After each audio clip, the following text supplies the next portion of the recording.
Yes, ate. Kagabi pa po. Wala yung asawa ko. Kagabi pa. Kumakain kami kanina po ng kamuti nung dumating pa kayo doon sa pinsang ko po. Bakit nasaan si mister mo? Wala po, namumuso po. Bukas pa uuwi. So gabi pa kayo, kagabi pa lang, wala na kayong... Kumakain lang po ng kamuti kanina po. Doon po natin po. Wala kayong maisaing. Doon po ako nagtulong. Hihingi ka ng tulong. Saan bahay mo? Okay, sige. Sige, bababa ako ate ha. Okay, so ayan po mga kabayan. Galing tayo sa itaas, no? Pinarahan talaga tayo dahil kagabi pa wala silang maisaing at nakikikain lang ng kamote sa kapitbahay. So ngayon, bababa tayo. Ilang daw yung bahay nila. Titinan natin mga kabayan kung ano yung pwede nating itulong dito sa humihingi ng saklolo. Mga kabayan, naharang tayo humingi ng saklolo. Talagang mayroong pagkakataon mga kabayan, madalas, no, na halimbawa, dadaan tayo, lalo na pagkilala tayo, no, at namumukhaan tayo, may papara, may kakatok, may hahabol. Siyempre pang mga ganyan, hindi natin matitiis kasi nangihingi, walang maisaing, walang makain. So ano bang ginagawa natin? Umiikot tayo, no, sa mission natin para magbigay ng biyaya sa mga nagugutom nating mga kababayan, ng mga nangangailangan. Kaya tara. Hello. Hello po din po. Kumusta kayo? Hello po, Anong pangalan mo, ate? Ate Janet po. Si Ate Janet. Opo. Kumusta? Ito po, malungkot po. Bakit malungkot si Ate Janet? Naghahanap po ng kabubuhay po. Walang makahanap na po pagkain. Kaya nandun ka po sa kapitbahay po kanina po kumakain kami ng kamuti na nilaga. Kamuti. Nasaan ba si mister? Bukas pa po uuwi, naghahanap na po ng puso ng saging para may... Saan siya? Sa bundok sa Falls. Yung tinatanong. Malayo? Malayo po. Malayo? Opo. Bukas pa ang uwi niya. Iniipon niya po yung puso para marami maibenta po. Sino kasama niya doon? Yung kasamahan na po mga lalaki po. So kaya pala nasabi niyo kagabi ay wala kayong naisain kasi hindi pa bumaba. Kumbaga hindi pa nakabenta ng puso kaya wala pang bigas. Wala po. Kaya paano yung mga bata? Nagsayang po ng pisang ko ng ano po, ng 2 gatang lang po ng bigas para makakain po mag-aanak ko mag-aaral po.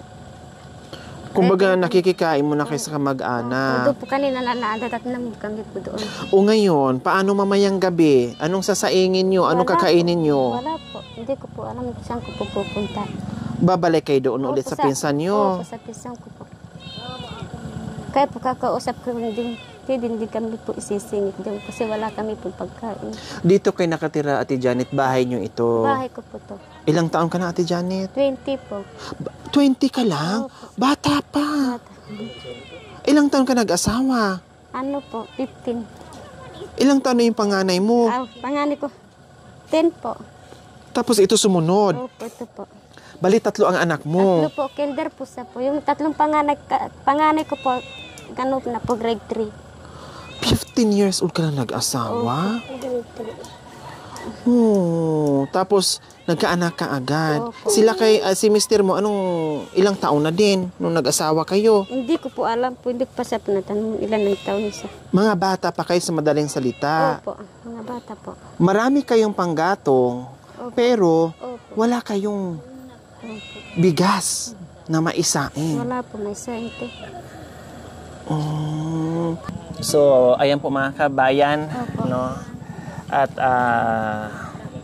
walang kapaguran nating paglalakbay sa kabundukan po mga kabayan na meron tayong makakasalubong o merong aksidente talaga mga kabayan na biglang lalapit sa atin. Hulog pa na langit po, te.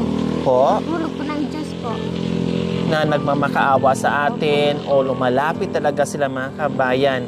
No, dahil wala talaga silang maisaing, wala silang choice, no, tulad ng kanyang mister na nasa itaas pa ng kabundukan para manguha ng puso ng saging, no, hindi bababa hanggat walang mabit-bit na saging o maibenta kasi sayang naman yung akyat nila, no, and then bababa sila na wala man lang silang maibenta. Merong pamilya na nag-aantay na nagugutom. Pero nyo, Diyos ko, ang hirap po mga kabayan kasi paano na lang kung yung kapitbahay mo o yung kaanak mo, kung wala din sila, wala ding maibigay o wala ding maipakain sa'yo, paano sila?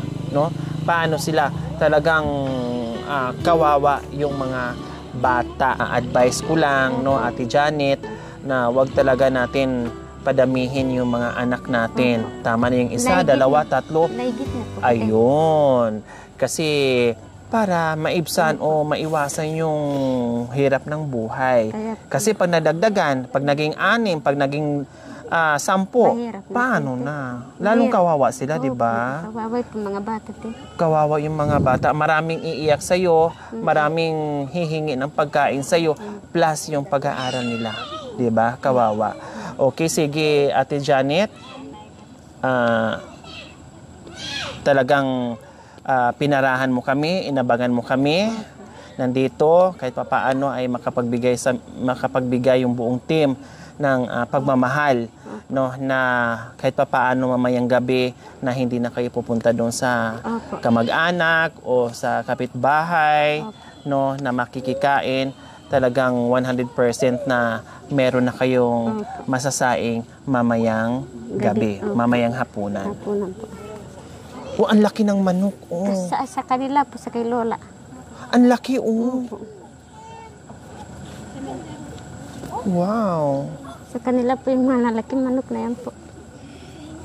Anong pangalan mo, be? Jaren. Ha? Darren po. Darren? Opo. Ito Wow, po artista. si Jaren. Si Jaren. Si Darren, si Jaren. Panganay ko po yung Riden. Si Riden, si Jari. Darren, Si Jaren. Riden, si Darren, si Jaren. Jaren. Opo. Oh, tapos ang pangalan mo, Janet. Opo. Ang asawa mo, Si Darwin po. Darwin. Pinagsama-sama. Nagsama-sama. Nag-school ka na, be? Anong school mo na? Anong grade mo na? Kinder po sa po. Kinder na. Wala kayong pasok ngayon. Wala na po. O tapos na? Tapos Kasi na po. Monday ngayon eh. Uwian na. Ha? O kumusta naman pag-aaral mo, be? Kumusta ka? Mabuti, ma'am. Mabuti. Mabuti. Kahit walang kinakain, mabuti pa din. Mabuti, kamuti Ha? rin. Kahit walang masaing si mama mamaya, mabuti pa rin. Mabuti. Mamuti ang mata kasi wala nang kain. So ayan po mga kabayan, no? Kanina, pumunta sila sa Kanina po kapitbahay o sa narating na pinsan kuya niya. ko, no? Kumakain. Kinakain sila. No? So kanina kasi mga kamote, no? Tapos nagsain yung kapitbahay or kamag-anak, pinakain yung mga bata, kumain ng kanin kahit papaano, no? Para lang talaga ay makapasok sa eskwela na may laman yung sikmura po mga kabayan. Diba? Napakabait na kamag-anak. Sana ganyan lahat ng kamag-anak marunong umunawa, Sa pinsan. Kamag- marunong magbigay doon sa mga taong walang-wala talaga. Ngayon, syempre, iisipin ni ate, no, kasi sabi niya hindi niya alam kung saan na naman siya tatakbo, hindi niya alam kung saan na naman siya pupunta para may pangkain sila. So ngayon, ay maibsan yung kanyang problema na meron na silang makakain mamayang hapunan. Okay?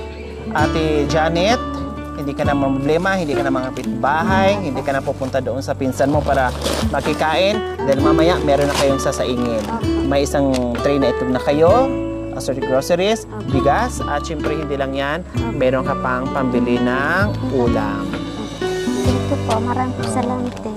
Ano ngayon sa pakiramdam mo na meron ka ng maisaing? Masaya po para may makakain na po yung mga anak ko. Bakit masaya ka? Siyempre meron na po pagkain yung mga anak ko po. O magsaing kayo kaagad ha. Opo. Pag alis namin, magsaing kayo kaagad. Opo. May mga dilata dyan. Ang dami ditong mga gulay-gulay. Igisa mo yung sardinas sa papaya. No, may malunggay ako nakikita, may mga papaya ako nakikita. Marami. No, para mamayang gabi makakain kayo ng masarap-sarap man lang, Ate Janet. Opo. Masaya. Opo, masaya Kanina, hindi, sabi niyo malungkot. O ngayon, masaya na kayo. Malungkot po kanina po kasi kinikain lang po kami sa kapinsan ko po. Sa kapitbahay. O ngayon, anong mukha, kanina ang lungkot-lungkot ang mukha niyo? Masaya na po. Masaya. Kasi Anong may mukha dumating ng na po grasa po. anong mukha ng masaya? Yung masaya. May nakain na po. Kasi mayroon na. Nakaka-smile na kayo. Kanina ang lungkot-lungkot niyang mukha niyo. Salamat po, te. Sa biyaya po. Hindi na po alam na may darating po sa araw na to po. Yun po. Ayan, walang anuman. Ate Janet, Thank you po. deserve mo mabigyan ng munting pagmamahal, no? Dahil masipag naman si Mister, kailang sadyang ganyan ang buhay, no? Pero wag mapagod at talagang ganyan, hamon, no? Kailangan lang talaga matyaga, no? At magiging masipag. Okay, so ayan po, maraming salamat po sa walang sawang pagmamahal. Ma'am Abit from Vancouver, Canada. Maraming salamat po sa inyong ginituang puso. Naway pagpalain po tayo ng Panginoong Diyos araw-araw. Naway ibigyan po tayo ng kalakasan ng katawan sa araw-araw. Naway ibigyan po tayo ng mahabang buhay pang sa ganun. Marami pa tayong mapapasaya na tulad nila. So mga kabayan, huwag niyo pong kalimutan. Paki-share and subscribe sa aking YouTube channel, Lori Aquino Talita. Maraming salamat po. God bless us all. Bye, Ate Janet. Bye-bye, babe. Sabi ko Ayan, okay.